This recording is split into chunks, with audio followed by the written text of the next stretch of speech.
The ancient words of the binding rite washed over me, each syllable a stone settling in my gut. I stood on the dais, a sacrificial lamb in white silk, my hand trembling inches from Prince Rorik's. He was handsome, I suppose, with the sharp, predatory features of the royal line, but his eyes held a chilling possessiveness that had nothing to do with love and everything to do with acquisition.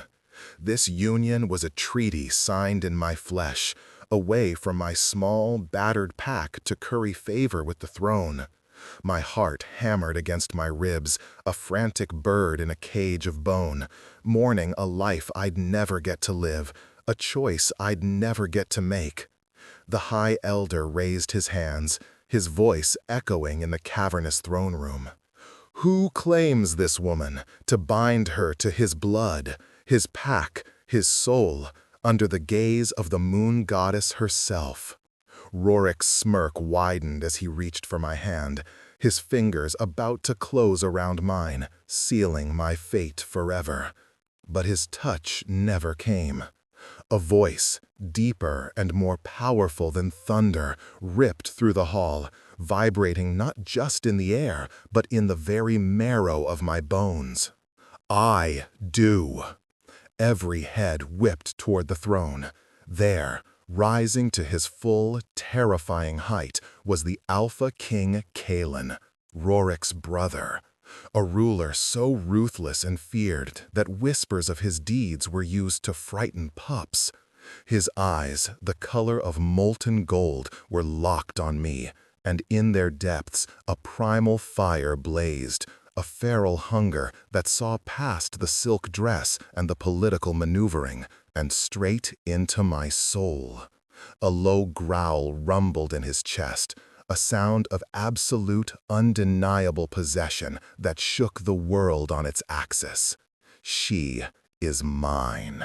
Wait, before the next revelation unfolds, if this mystery has already captivated you, let us know where you're following this story from. To ensure you don't miss unexpected claims, broken bonds, or awakenings under the moon, subscribe and stay close. Now, back to the scene. Chaos erupted. The assembled nobles gasped, a wave of shock and disbelief rippling through the room. Prince Rorik froze, his hand hovering in the air between us, his face a mask of incandescent fury and utter humiliation. His knuckles were white, his jaw clenched so tightly I could hear the grinding of his teeth. "Brother," he spat, the word laced with venom. "What is the meaning of this? Have you lost your mind?" King Kalen didn't spare him a glance. His focus was entirely, suffocatingly on me. He descended the steps from the throne with a predatory grace that was mesmerizing and terrifying in equal measure. He moved like the apex predator he was, each step deliberate and final. The guards, the nobles, even the High Elder seemed to fade into the background, becoming nothing more than scenery for this impossible confrontation. My wolf, a timid creature I had long since learned to suppress, was stirring within me, not with fear, but with a strange, shocking sense of recognition. It was a feeling I had never experienced, a deep, resonant hum that seemed to call out to something inside him. He stopped directly in front of me, so close I could feel the heat radiating from his body. He was taller than I'd imagined, a mountain of muscle and power, clad in black leather and royal silver. A faint scent of pine and winter frost clung to him, a wild, untamed aroma that made my senses swim. I had to crane my neck to look up at him, and when I met his gaze, the world tilted. Those golden eyes weren't just looking at me, they were consuming me. "The meaning," Kalen said, his voice a low, dangerous rumble that was meant only for me and his brother, yet it carried the weight of a royal decree. He reached out, his large, calloused hand gently but firmly closing around my wrist. The moment his skin touched mine, A jolt of pure energy, white-hot and electric, shot up my arm and straight to my core. It was a shockwave of sensation, so powerful it buckled my knees. A gasp escaped my lips, and the room spun. It was the spark. The fabled, mythical spark of a true mating bond, a phenomenon so rare in the modern age it was considered little more than a fairy tale told to romantic pups. It was impossible, it couldn't be real, and it couldn't be happening to me, Ilara, a nobody from the forgotten Crescent Ridge pack. Kalen's grip tightened, his thumb stroking over my racing pulse as if to soothe the storm he had unleashed. I could feel it then, a phantom connection snapping into place between us, a luminous, unbreakable thread tying his soul to mine. Through it, I felt a tidal wave of his emotions, fierce possessiveness, a startling thread of relief, and a deep, aching loneliness that was so profound it stole my breath. "This is an outrage!" Rorik finally roared, finding his voice. "The pact was made. The treaty was signed. She is promised to me." Kalen finally turned his head, a slow, deliberate movement. The look he gave his brother was not one of familial disagreement. It was the look a king gives to a traitor. A pact made by men is meaningless when the goddess has declared her will. You would dare challenge her decree? You would dare challenge me? The threat was unspoken but absolute. Rorik's face paled, his rage warring with the ingrained instinct to submit to his alpha. He was a prince, powerful and proud, but Kalen was the Alpha King. His authority was absolute, his power unmatched. To challenge him here, now, would be suicide. Rorik's jaw worked, but no sound came out. He took a half step back, a subtle but clear sign of submission. The fight, for now, was over. Without another word, Kalen turned back to me. His expression softened infinitesimally, the raw fire in his eyes banking to a warm, mesmerizing glow. "Come," he commanded softly, and began to lead me away from the dais, away from my shattered past and toward a future that was more terrifying than anything I could have ever imagined. My feet moved automatically, my body following his lead as if I had no will of my own. The bond was a living thing inside me, a warm pull in my chest guiding me toward him. We walked through the stunned crowd, a path clearing before us as nobles and pack members scrambled out of our way, their eyes wide with a mixture of fear and awe. I could hear their whispers, a cacophony of speculation and scandal. The king found his mate, stole her from his own brother. A Crescent Ridge Omega? What does this mean for the Alliance? The words barely registered. My entire world had been reduced to the man whose hand was wrapped around my wrist and the electrifying current that flowed between us. He led me through the grand halls of the royal palace, his long strides forcing me into a near run to keep up. We passed guards who snapped to attention, their faces impassive, but I could see the shock in their eyes. The king had never brought a woman to his private wing, ever. Finally, we reached a set of massive carved oak doors. Kalen pushed them open and guided me inside before letting them swing shut with a heavy, final thud that echoed the closing of a chapter in my life. We were in his private study. The room was immense, dominated by a huge fireplace where a low fire crackled, casting dancing shadows across walls lined with thousands of books. A massive desk carved from a single piece of dark wood sat before a floor-to-ceiling window that offered a breathtaking view of the royal lands and the jagged mountains beyond. The air smelled of old leather, wood smoke, and the intoxicating scent of pine and frost that was uniquely his. He released my wrist, and the loss of contact was so abrupt it felt like a physical blow. I instinctively wrapped my arms around myself, a feeble defense against the overwhelming reality of my situation. I was alone, in the heart of the lion's den, with the lion himself. Kalen watched me, his expression unreadable. He walked over to a small table and poured 2 glasses of a deep amber liquid. He held one out to me. I stared at it, my hands still trembling. "Drink," he said. "It wasn't a suggestion. It will calm your nerves." I took the glass with numb fingers, the cool crystal a stark contrast to the fire in my veins. I took a tentative sip. The liquid was strong, burning a path down my throat, but leaving a surprising warmth in its wake. "I do not understand," I whispered, my voice hoarse. "Why?" He downed his own drink in one swallow before setting the glass down with a decisive click. He ran a hand through his dark hair, a gesture of frustration that seemed startlingly human. For the first time, I saw a flicker of something other than ruthless command in his face.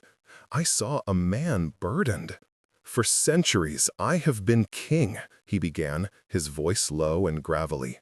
"I have ruled, I have fought, I have bled for this kingdom. I have done my duty. But I have been alone. The Alpha King is the heart of the pack, but a heart cannot beat properly without its other half. My wolf has been restless, searching, for decades." He looked at me then, and the raw vulnerability in his gaze struck me with the force of a physical blow. "The moment you entered the city, I felt it. A pull, a whisper on the wind. My wolf knew. When you walked into that throne room today, it was not a whisper, it was a roar. The goddess showed me my mate, standing on a dais, about to be claimed by another, by my own brother." He took a step closer, his intensity making the vast room feel small. "I will not be denied what is mine by divine right, Ilara. Not by my brother, not by treaties, not by anyone." My name on his lips was both a caress and a brand. He knew my name. Of course he did. I was a pawn in a political game he had just upended. "But I am no one," I stammered, the words tasting like ash. "I am an Omega from a fallen pack. My family has nothing. I have nothing. I was meant to be a bridge between your brother and my Alpha to secure resources. I am not queen material." The confession was humiliating, but it was the truth. I was plain, powerless, and utterly insignificant. Kalen closed the distance between us in 2 long strides. He lifted his hand, his fingers gently brushing a stray strand of hair from my cheek. His touch was surprisingly gentle, sending another shiver of awareness through me. "You are wrong," he said, his voice dropping to a near whisper, yet it held the unshakable certainty of a king. "You are not no one. You are the other half of my soul. Your past, your rank, your pack, none of it matters. The only thing that matters is that you are mine." His thumb brushed against my lower lip, and my breath hitched. The proximity of him, the sheer force of his will was overwhelming. My mind was screaming at me to run, to fight, to deny this madness. I was a mouse being claimed by a dragon, but my body, my very soul, was leaning into his touch, craving more of the connection that hummed between us. The dilemma was a chasm at my feet. On one side was terror, the fear of this powerful, possessive man, the wrath of his humiliated brother, and the scorn of an entire kingdom that would never accept me. On the other side was the undeniable, earth-shattering pull of the mating bond, a call to a destiny that felt both terrifying and wondrous. To be the mate of the Alpha King, it was a fate I could not comprehend. I can't," I whispered, the words a betrayal of the very bond that was taking root in my heart. A shadow crossed his face. The warmth in his eyes cooled, replaced by the hardened steel of a king accustomed to getting what he wants. "You can," he stated, his voice leaving no room for argument. "And you will. You are in my castle, under my protection. You are my mate. It is time you started accepting that." He turned away from me then, striding toward his desk, as if the most important conversation of our lives was concluded.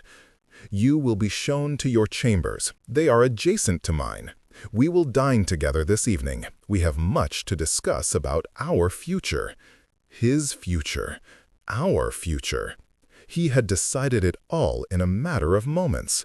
I stood there, clutching the empty glass, a trembling ghost in the king's study, my world shattered and remade in the image of his will. The treaty was broken, a prince was scorned, and I, Elara, was the prize and the fuse, claimed by a king I feared and tied to a man my soul already recognized as its own. The fire in the hearth crackled, mirroring the terrifying, exhilarating, and utterly catastrophic fire he had just ignited in my life. The days that followed were a blur of gilded captivity. I was given a suite of rooms so opulent they made my former home look like a storage shed. Gowns of silk and velvet filled the wardrobes. Jewels I was afraid to touch lay in velvet-lined boxes. And servants hovered at my beck and call, their faces carefully neutral, but their eyes filled with thinly veiled curiosity. Kaelin had declared me his mate, and thus I was to be treated as a queen. Yet I felt more like a prisoner. He kept his word. We dined together every evening in his private solar. The meals were exquisite, the settings lavish, but the tension was so thick I could barely swallow. Kaelin was not a man given to small talk. He would ask about my day, his questions clipped and formal. I would murmur short, non-committal answers. He would then speak of matters of state, border disputes, trade negotiations, the movements of rogue packs, as if I were a privy councillor and not a terrified young woman completely out of her depth. I learned more about the running of a kingdom in those first few weeks than I had in my entire life. I saw the weight of the crown in the lines of exhaustion around his eyes, in the way he would sometimes rub his temples when he thought I wasn't looking. He was a good king, I realized. A hard king, but a just one. He was respected, feared, and deeply dedicated to his people. But this knowledge did little to ease my own fear. The push and pull between us was a constant, exhausting dance. The bond was a relentless hum beneath my skin, a current that drew me toward him. When he was near, my wolf was settled, a strange sense of rightness washing over me. But Kaelin the man kept me at a distance.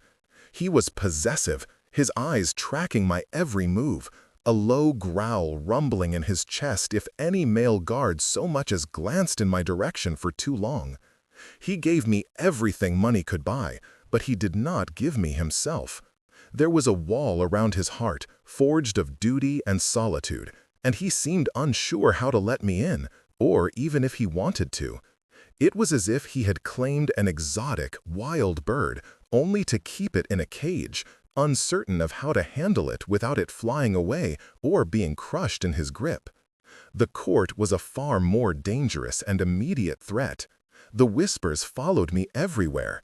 To them, I was the Omega usurper, the ambitious nobody who had somehow bewitched the king to steal a prince's rightful bride. The ladies of the court, with their silken smiles and venomous words, were the worst. They would compliment my dress while their eyes raked over me with contempt, their whispers just loud enough for me to hear as I passed. "Her accent is so provincial. Look at the way she holds her fork. I heard she performed some kind of dark magic at the ceremony." Prince Rorik was the architect of this misery. Though he did not dare confront Kaelin again, he was a master of intrigue. He fueled the rumors, his circle of loyal followers spreading his poison throughout the palace. He would appear in hallways as I walked, his presence a silent, menacing threat. He never spoke to me, but his eyes held a promise of retribution that made my blood run cold. He was biding his time, waiting for an opportunity to reclaim his honor and destroy me in the process. My only respite was the royal gardens. It was a vast, beautiful place with manicured lawns, bubbling fountains, and hidden groves of ancient trees. It reminded me of the forests of my home, and I would spend hours there seeking a fragile peace. One afternoon, I found a small thrush with a broken wing huddled beneath a rosebush. It was trembling, its dark eyes wide with pain and fear. My heart went out to the tiny creature. Back home, I had always had a gentle hand with animals. I carefully scooped it up, cradling it in my hands, and carried it to a secluded bench. I tore a strip from my petticoat to fashion a crude splint for its wing, whispering soothing words to it all the while. "What are you doing?" The king's voice, rough and unexpected, made me jump. I hadn't heard him approach. He stood a few feet away, his arms crossed over his massive chest, his expression unreadable. "It has a broken wing," I explained, my voice barely a whisper. I kept my focus on the bird, my fingers gently stroking its downy head. "I'm trying to help it." He was silent for a long moment. I expected a reprimand, perhaps a comment on the dirt staining my expensive gown, or the unsuitability of a future queen playing with common birds. Instead, he walked over and sat on the bench beside me, though he left a respectable distance between us. "My mother used to do that," he said, his voice softer than I had ever heard it. "She had a gift with wounded things." I glanced up at him, surprised by the personal revelation. His golden eyes were fixed on the small bird in my hands, and for a fleeting moment the hard mask of the king slipped, revealing a flicker of old sorrow. "It is a lonely business, being at the top," he said, more to himself than to me. "You are surrounded by people, but you are seen only as a symbol, a crown, a weapon. They bow, they scrape, they flatter, but none of them truly see you. They see what they want from you." His words resonated with the profound loneliness I had felt radiating from him through the bond. Here, in the quiet of the garden, he was not just the fearsome Alpha King. He was Kalen, a man who understood isolation in a way I was only just beginning to comprehend. "They do not see me at all," I confessed, my voice quiet. "They see a grasping Omega who stole a prince's bride." His jaw tightened, a muscle flexing in his cheek. "They are fools. I will have them silenced." "You cannot command people's thoughts, Your Majesty," I said with a sad smile. "Even a king cannot do that." "Kalen," he said abruptly. "When we are alone, you will call me Kalen." The offering was small, but it felt monumental. It was a crack in the wall he kept around himself. I nodded, not trusting my voice. I finished splinting the thrush's wing and placed it gently in a makeshift nest I had fashioned from my shawl in a low-hanging branch. "There," I whispered. "You'll be safe here." Kalen watched me, his gaze intense. "You are gentle," he observed. "It is a quality this court sorely lacks." Before I could respond, a wave of dizziness washed over me, and the world seemed to shimmer at the edges. I swayed on my feet, and Kalen was there in an instant, his hands on my arms steadying me. The contact was electric, 1,000 times more potent than a simple touch should be. The bond flared to life between us, and for a split second I wasn't just in my own head. I was in his. I felt a dizzying surge of his emotions, fierce protectiveness, a deep well of possessiveness, and a startling raw desire that was so potent it made my toes curl. And beneath it all, that same vast loneliness, now tinged with a desperate hope that I was the answer to it. The vision, the feeling, vanished as quickly as it came, leaving me breathless and shaken. I stared up at him, my eyes wide. He was looking down at me, his own expression one of stunned surprise. He had felt it too. "What was that?" I breathed. "The bond," he murmured, his voice thick. "It's growing stronger." His hands were still on my arms, his thumbs stroking my skin in a gesture that was unconsciously soothing. The air between us crackled with unspoken things. The distance he had so carefully maintained had vanished, and in its place was a magnetic pull that was impossible to ignore. His head lowered, his golden eyes searching my face, and I knew, with a terrifying certainty, that he was going to kiss me. My heart hammered in my chest, a wild drumbeat of fear and an even wilder, more treacherous anticipation. But the moment was shattered. "Your Majesty!" a guard's voice called out, sharp with urgency. "The council requires your presence. There is news from the Shadowfen border."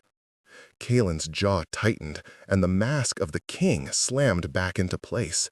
The vulnerability was gone, the moment of connection lost. He released me, stepping back, and the warmth of his touch was instantly replaced by a profound cold. "I must go," he said, his tone once again clipped and formal. He turned without another glance and strode away, leaving me trembling on the garden path, my heart aching with a strange and confusing sense of loss. That night, sleep would not come. I tossed and turned in the enormous, empty bed, the silk sheets feeling like ice against my skin. The almost kiss in the garden had changed something between us. The tension was no longer just a cold war. It was a simmering volcano. The bond was a live wire, humming with a new and potent energy. Sometime after midnight, a wave of pure, undiluted rage slammed into me. It was so powerful, so violent, it felt like a physical blow. I gasped, sitting bolt upright in bed, my heart pounding. It wasn't my anger. It was his. It was Kalen's fury, pouring through the bond like molten lava, raw and terrifying. It was followed by a sharp spike of pain, not physical, but emotional. A deep, gut-wrenching grief and a sense of betrayal so profound it brought tears to my eyes. Without thinking, I threw back the covers and ran from my room. The connecting door to his chambers, which had always remained shut, was my destination. I didn't knock. I pushed it open and slipped inside. His rooms were dark, lit only by the pale light of the full moon streaming through the windows. The scent of pine and frost was heavy in the air, but it was mixed with something else, the musky, feral scent of an agitated wolf. And then I saw him. He wasn't in his human form. Standing in the center of the room was a massive black wolf, its fur the color of midnight, its golden eyes blazing with an inner fire. He was huge, larger than any wolf I had ever seen, his head nearly reaching my shoulder. He was pacing restlessly, a low, guttural growl rumbling in his chest. This was Kalen in his other skin, the true form of the Alpha King. Fear, sharp and cold, lanced through me. Any sane person would have backed away, run for their life. An alpha wolf in the grip of such powerful negative emotions was incredibly dangerous. But the pain I felt through the bond overrode my fear. His pain was my pain. "Kalen?" I whispered, my voice trembling. The great wolf's head snapped toward me. His lips peeled back from his teeth in a silent snarl. He took a threatening step forward, and I flinched, but I held my ground. "It's me," I said softly. "Ilara, I felt your anger, your pain." He stopped, his head cocked, his glowing eyes fixed on me. The growl subsided, replaced by a low, mournful whine that tore at my heart. He was hurting, deeply. Slowly, carefully, I took a step toward him. Then another. I didn't know what I was doing, acting purely on instinct, on the bond's desperate pull to soothe its other half. I stopped just before him and slowly, hesitantly raised my hand. I laid my palm flat against the side of his massive, furry head. His fur was thick and surprisingly soft beneath my touch. He flinched, but he didn't pull away. He stood perfectly still, a tense statue of coiled muscle and barely suppressed rage. I began to stroke his fur, my touch gentle, my voice a low murmur. "It's all right," I whispered, pouring every ounce of calm I could muster through the bond. "I am here. You are not alone." He released a great, shuddering breath, and the tension seemed to flow out of him. He leaned into my touch, his huge body pressing against me, seeking comfort. I wrapped my arms around his powerful neck, burying my face in his thick fur, and held on as he trembled. In that moment, there was no king and no Omega. There were only two souls, bound together, finding solace in the dark. I didn't know what had caused his pain, but I knew, with absolute certainty, that I was the only one who could calm the storm inside the Alpha King. And in calming him, a part of me that had been terrified and lost since the moment I arrived, finally, strangely, felt like it had come home. The fragile truce forged in the moonlight did not last. The court was a viper's nest, and Rorik was its most venomous serpent. He saw the subtle shift between Kaelin and me, the way the king's eyes would soften when he looked at me, the way I no longer flinched at his proximity. Rorik understood that our bond was cementing, and it drove him to desperation. If he couldn't separate us through intimidation and rumor, he would find a more potent poison. He began to dig into my past, sending spies to my home pack, seeking a weakness, a secret he could twist into a weapon. And in the desolate history of the Crescent Ridge Pack, he found exactly what he was looking for. It happened during a royal feast, a grand affair meant to welcome emissaries from the southern packs. The great hall was filled with hundreds of werewolves, the air thick with the scent of roasted meats, spiced wine, and the complex dance of pack politics. I sat beside Kaelin at the high table, wearing a gown of emerald green that he had chosen for me. I felt his thigh press against mine under the table, a simple, possessive contact that sent a warm flutter through me. We were closer than ever, speaking in low tones, sharing private smiles. For the first time, I felt a flicker of hope that I might truly belong here. That hope was destined to be annihilated. Halfway through the feast, Prince Rorik rose to his feet, a goblet of wine in his hand. "A toast!" he called out, his voice ringing with false cheer. The hall quieted, all eyes turning to him. "A toast to our new alliances, and a toast to new additions to the royal court, to Ilara, who has so captivated my brother the king." The words were slick with insinuation. A nervous murmur rippled through the crowd. Kaelin's body went rigid beside me, his hand resting protectively on my chair. "It is a wonder," Rorik continued, his eyes glinting with malice as they settled on me, "how one so humble could find herself in such an esteemed position. It makes one question the whims of the goddess, or wonder if other forces might be at play." "Rorik, that is enough." Kaelin's voice was a low, deadly warning. But Rorik was committed. He was holding a dagger, and he intended to plunge it. "Oh, but the people deserve to know who they are welcoming, brother. They deserve to know the truth of her bloodline." He took a dramatic pause, letting the tension build. "Tell me, Ilara, have you ever heard of the Shadow Weavers?" My blood ran cold. The name was a curse, a forbidden legend whispered by elders to scare pups. The Shadow Weavers were a coven of wolves from generations ago who were said to practice forbidden blood magic, drawing power not from the moon, but from a darker, parasitic source. They were blamed for the Red Plague that had decimated half the shifter population a century ago. They were hunted down and exterminated by Kalen's grandfather. To be associated with them was a death sentence. "They are a myth," I said, my voice trembling but firm. "Are they?" Rorik's smile was predatory. He snapped his fingers, and one of his loyal guards stepped forward, unrolling a dusty, ancient scroll. "This is a record from the Great Purge, listing the names of the families found guilty of treason and dark magic. And look what name we find among them." He pointed a finger at a line of faded ink.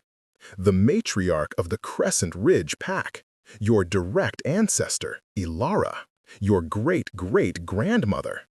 A collective gasp went through the hall. Everyone stared at me, their eyes filled with a new, horrified suspicion.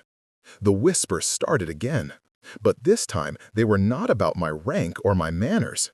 They were about poison, darkness, and betrayal. "Lies!" I cried, rising to my feet. "My family has always been loyal. We are healers, not sorcerers," Rorik cut me off, his voice dripping with scorn. "How convenient. A pack known for its healing arts, whose founder was a notorious blood mage. Perhaps your healing is just the other side of the same dark coin. Perhaps that is how you ensnared my brother, not with the goddess's blessing, but with a blood curse." The accusation hung in the air, vile and potent. It was absurd, but it was seated in a sliver of truth I could not deny. I knew nothing of this ancestor. My pack's history was spotty, much of it lost to time and tragedy. Could it be true? Was there a darkness in my blood I knew nothing about? All that mattered, however, was Kalen. I turned to him, my heart in my throat, my eyes pleading with him to see the lie, to defend me. I searched his face for the unwavering certainty I had come to rely on, the possessive fire that declared me his against all odds. But it wasn't there. In its place was a flicker of something that shattered my soul. Doubt. His golden eyes were narrowed, his jaw tight. He was looking at me, but it was as if he were seeing a stranger.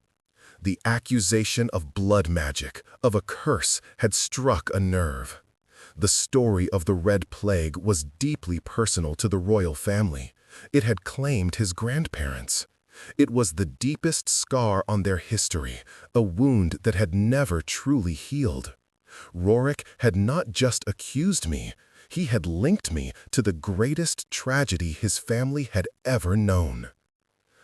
"Kalen," I whispered, my voice breaking. He didn't answer.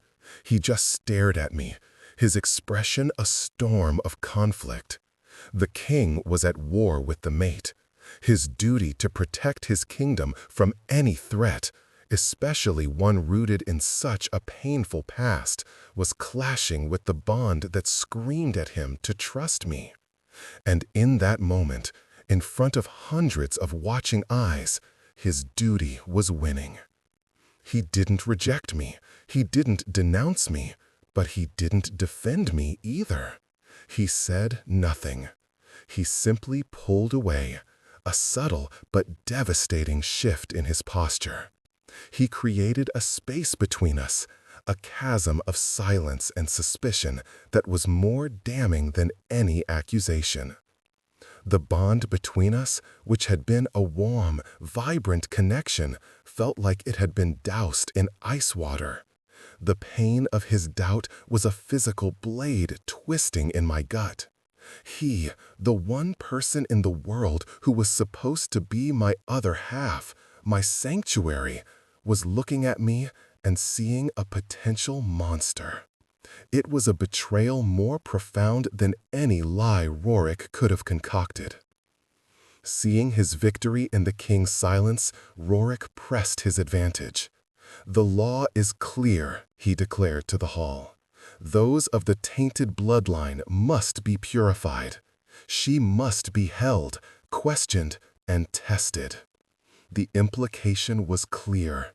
They would use painful, archaic rituals to search for a magic I didn't possess. It was a witch hunt. And my mate, my king, did nothing to stop it. He simply sat there, his face carved from stone. He simply sat there, his face carved from stone, his silence my condemnation. Tears streamed down my face, hot and silent. The hall, which had seemed so full of promise moments before, had become my personal hell. The man I was falling in love with, the Alpha King who had claimed me with such ferocity, had fractured my heart and my hope with his devastating, soul-crushing doubt. The guards, on Rorik's command, began to advance. I didn't resist. I was too broken to fight. As they led me away, I looked back at Kalen one last time, but he wouldn't meet my eyes. They didn't take me to a dungeon. That would have been too overt an insult to the king's chosen. Instead, I was confined to my opulent rooms, a prisoner once more, but this time the bars were made of suspicion and fear. 2 of Rorik's most loyal guards were posted at my door, their faces grim and unforgiving. The court that had whispered about me before now shunned me completely. Servants left food outside my door and scurried away before I could open it. I was a pariah, tainted by an accusation I couldn't disprove. The silence from Kalen was the cruelest torture. For 2 days, I heard nothing, saw nothing. The bond was a hollow, aching void. The vibrant connection had been reduced to a fragile, frayed thread, through which I could feel only a distant, murky turmoil of his conflict. His doubt was a constant, cold pressure against my heart. He had left me to the wolves, and the irony was not lost on me. Heartbreak gave way to a cold, hard resolve. I had been a pawn, a victim, a frightened girl for too long. They accused me of being a monster? Then I would have to fight like one. If Kalen wouldn't believe in me, I would have to believe in myself. I wouldn't be their witch to burn. My mind raced. How could Rorik produce a scroll that so conveniently condemned me? He must have had help. Someone must have known where to look, what to find.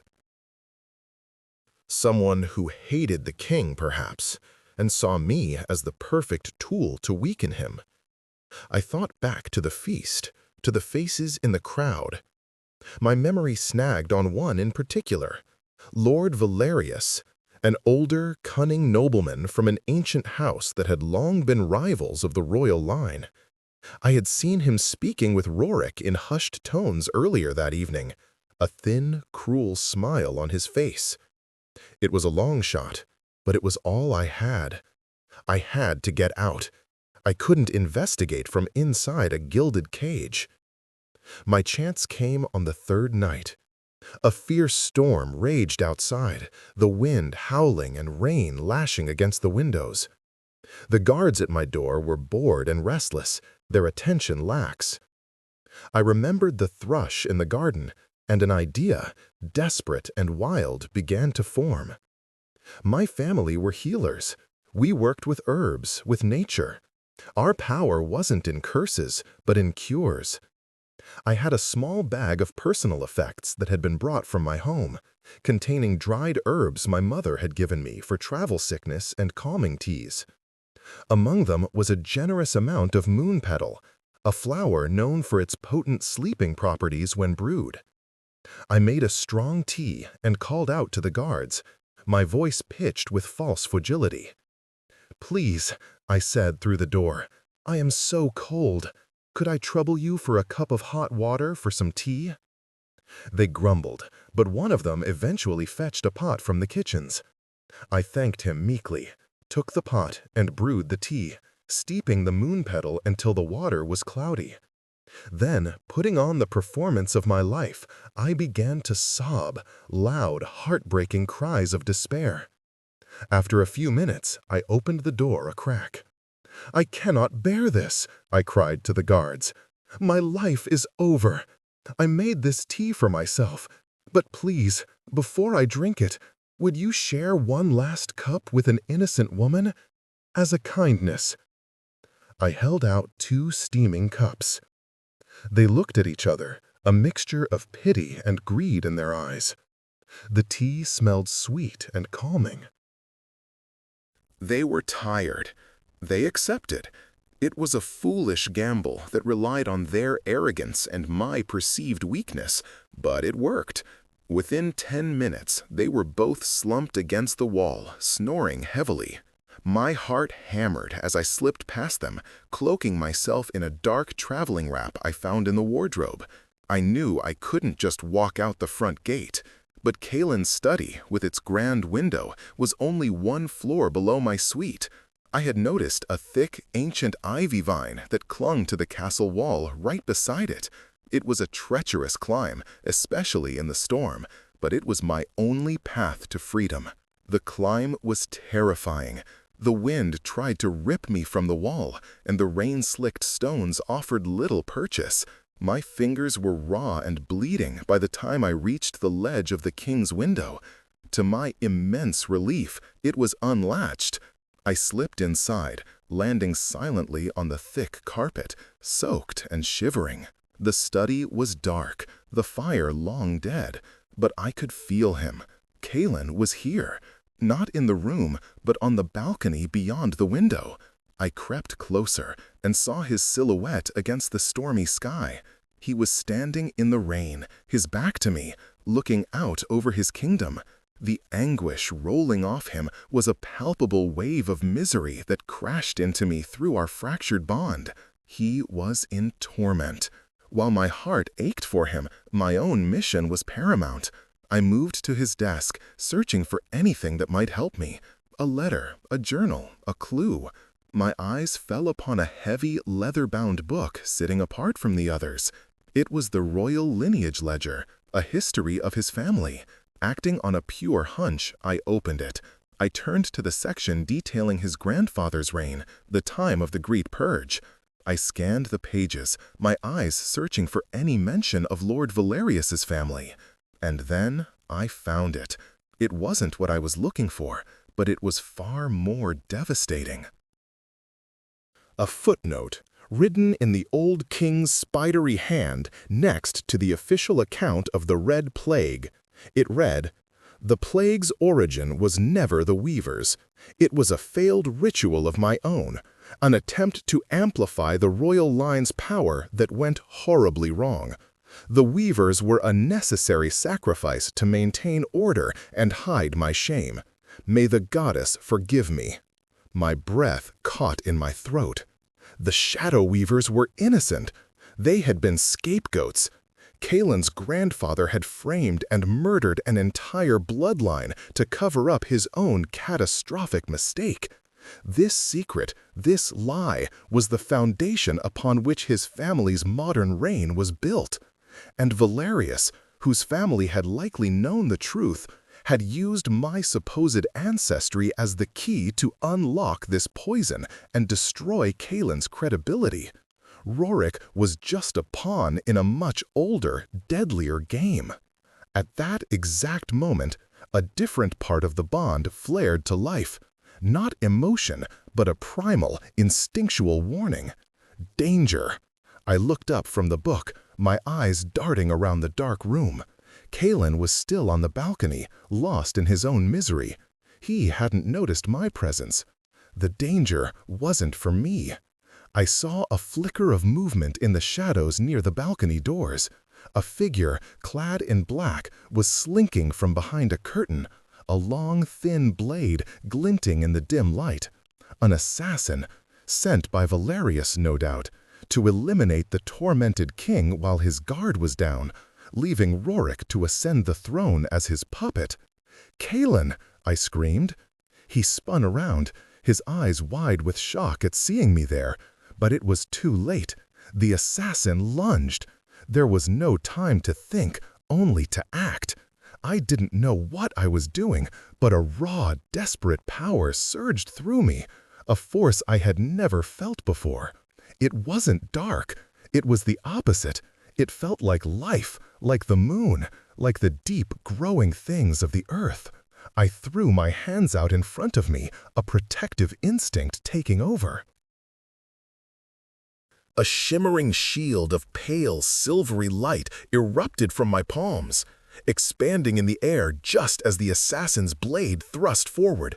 The dagger struck the shield with a loud clang, sparks flying, and was repelled. The assassin stumbled back, his eyes wide with disbelief. Cailan stared, first at the fading shield, then at me, his expression a mixture of awe and utter astonishment. The moment of hesitation was all the opening Cailan needed. With a roar of pure fury, he launched himself off the balcony and into the room, his body shifting mid-air. He landed on the ground not as a man, but as the massive black wolf, his teeth bared, his eyes blazing with righteous fury. The assassin didn't stand a chance. The fight was brutal and blessedly short.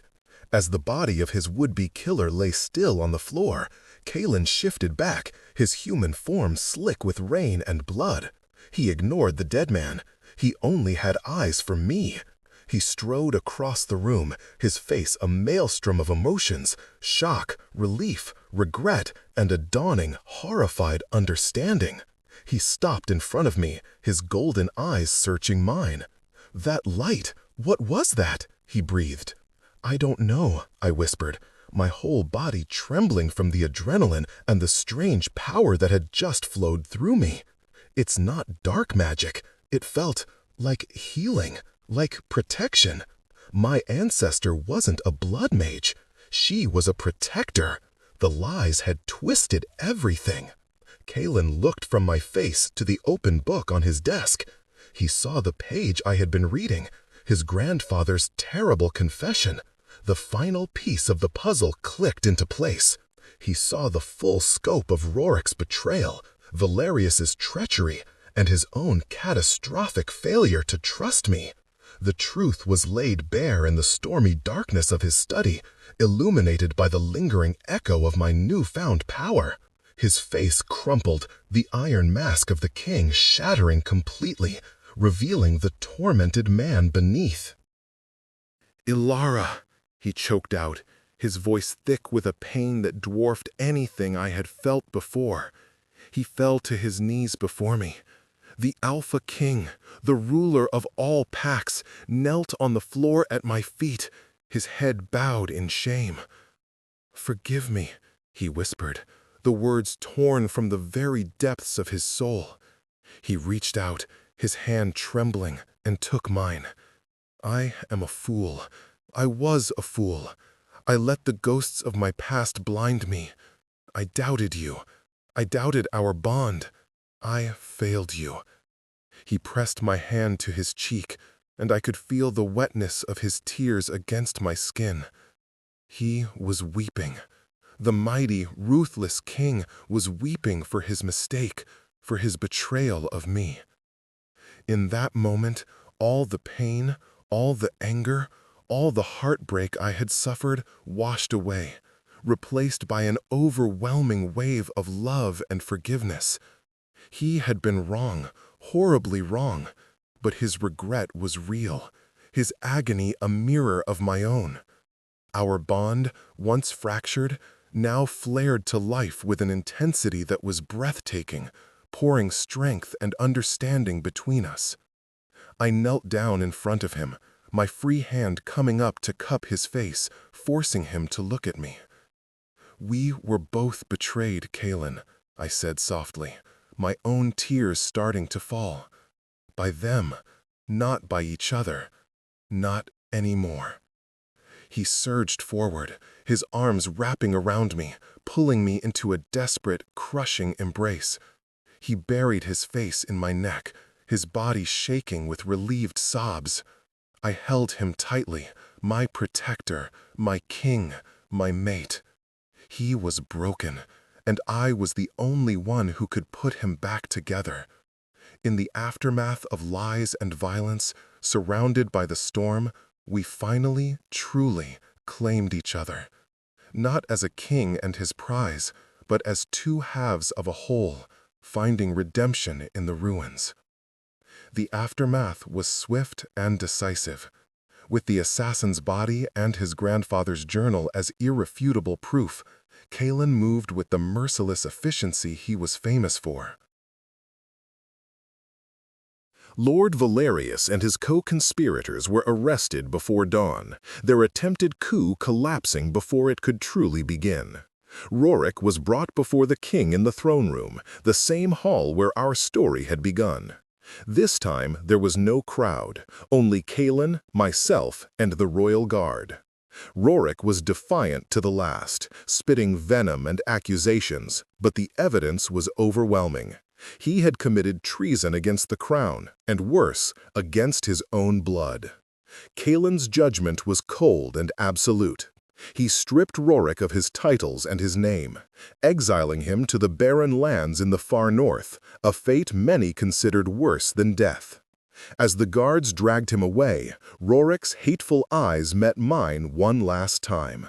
I felt no triumph, only a quiet, weary pity for a man so consumed by jealousy he had destroyed himself. With the traitors dealt with, Cailan turned his attention to me. He held a special session of the council and the Pack Alphas, the same people who had witnessed my humiliation. With me standing by his side, he revealed the full truth, the innocence of the Shadow Weavers, his grandfather's century-old lie, and the treachery of Lord Valerius. Then he spoke of my power, not as a curse, but as a gift.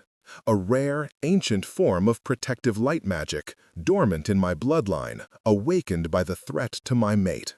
He called it the Guardian's Light. He then looked at me, his expression full of a love and reverence that silenced every corner of the room. I was a fool, he announced, his voice booming with authority and profound humility. I allowed lies to poison my mind, and to doubt the gift the goddess gave me. I failed my mate. I failed my queen. He knelt, just as he had in the study, but this time it was before the leaders of our world. He took my hand and pressed it to his lips. I claim Ilara not just as my mate, but as my partner, my Alpha Queen. Her wisdom will guide me, her strength will protect our people, and her light will be the new dawn for this kingdom. The declaration was met with stunned silence, then a slow, building roar of approval. They had not just seen my power, they had seen their formidable king's humility and his utter devotion. They saw our bond, now an unshakable, radiant force between us. In that moment, I was no longer the Omega usurper. I was their queen. Our lives found a new rhythm, one of partnership and peace. Cailan included me in everything. I sat by his side in council meetings, my intuition often cutting through the political posturing to the heart of an issue. My gentle nature tempered his harsh justice with compassion. The people, once suspicious, began to love me.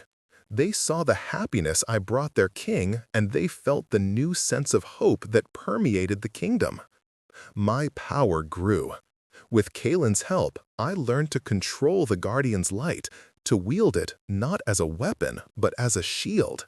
I could soothe fevers, mend broken bones, and create barriers of light to protect our patrols from harm. The healer from a forgotten pack had become the guardian of a kingdom.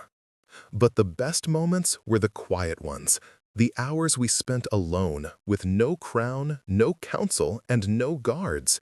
We would walk in the gardens, my hand in his, or read by the fire in his study, my head resting on his shoulder.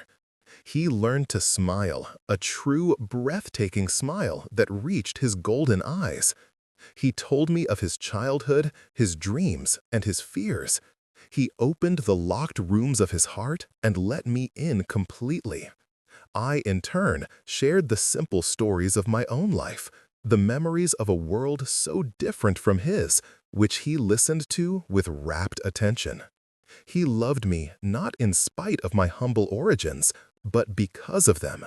He said I had brought the scent of the wild forest and the honesty of the earth into his gilded, suffocating palace. One night, under the full silver moon, he took me to the highest tower of the castle. The wind was cool and sweet, carrying the scent of pine from the distant mountains. Below us, the kingdom was a tapestry of sleeping towns and moon-drenched forests. I used to come up here when the weight of the crown felt too heavy to bear, he said softly, his arms wrapping around me from behind, his chin resting on my head. I would look out at all this and feel utterly alone, the ruler of thousands, but connected to none. I leaned back against his solid chest, covering his hands with mine. The bond between us was a warm, steady, and peaceful river, a constant source of strength and love. "And now?" I whispered. He was quiet for a moment. I felt him press a gentle kiss to the top of my hair. "Now," he murmured, his voice thick with emotion, "I look out at it and I see our home. I am not a king standing above his subjects. I am a wolf standing with his mate, and I am finally whole." I turned in his arms to face him, my heart overflowing. I cupped his ruggedly handsome face in my hands and pulled him down for a deep, lingering kiss, a kiss that held all the terror of our beginning, the pain of our trials, and the profound, boundless joy of our victory. When we broke apart, he smiled that rare, beautiful smile. "Come," he said, his eyes gleaming with a wild, playful light I had come to adore. "Let's run." And with a shared, silent understanding, we let our other halves take over. Two wolves, one midnight black and impossibly large, the other a sleek, silvery gray, stood on the tower's edge. With a joyful bark that echoed in the night, we leaped, our powerful bodies soaring through the air, landing silently in the castle grounds below. We raced out of the gates and into the deep, dark woods, our paws thundering on the soft earth. We were not king and queen. We were just Kaelin and Alara, two mates, two souls, running wild and free together under the watchful, knowing eye of the moon.